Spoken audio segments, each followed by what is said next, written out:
शमशान के सन्नाटे में बेताल की हंसी एक बार फिर गूंजी। उसने विक्रम के कान में फुसफुसाते हुए कहा, राजन, इस दुनिया में एहसान फरामोश लोगों की कमी नहीं है।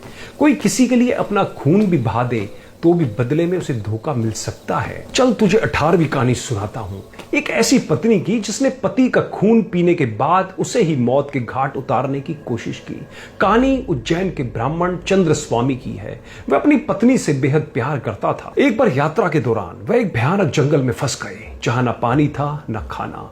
धूप और प्यास से पत्नी की हालत खराब हो गई और वह मरने की कगार पर पहुंच गई। अपनी पत्नी को मरता देख चंद्र स्वामी ने अपनी जांघ चीर दी और अपना खून पिलाकर उसकी प्यास बुझाई। पति के खून से पत्नी की जान बच गई।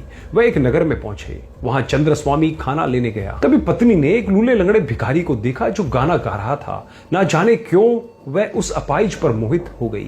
जब पति लौटा तो उसने एक भयानक योजना बनाई। उसने पति को कुएं के पास बुलाया और धक्का देकर गिरा दिया। उसे मरा हुआ समझकर वह उस अपाइज को टोकरी में उठाकर भीख मांगने लगी। वह लोगों से झूठ कहती, ये मेरा बीमार पति है, मैं इसकी सेवा करती हूं।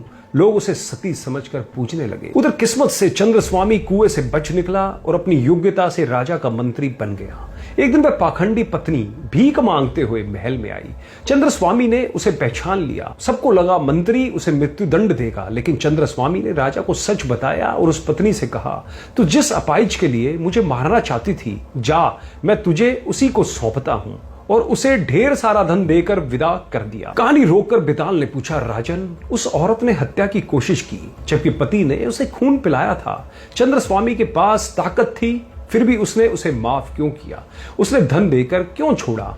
क्या वह डरपोक था? याद रखना, अगर जवाब होते हुए भी तू चुप रहा तो तेरे सिर के टुकड़े हो जाएंगे।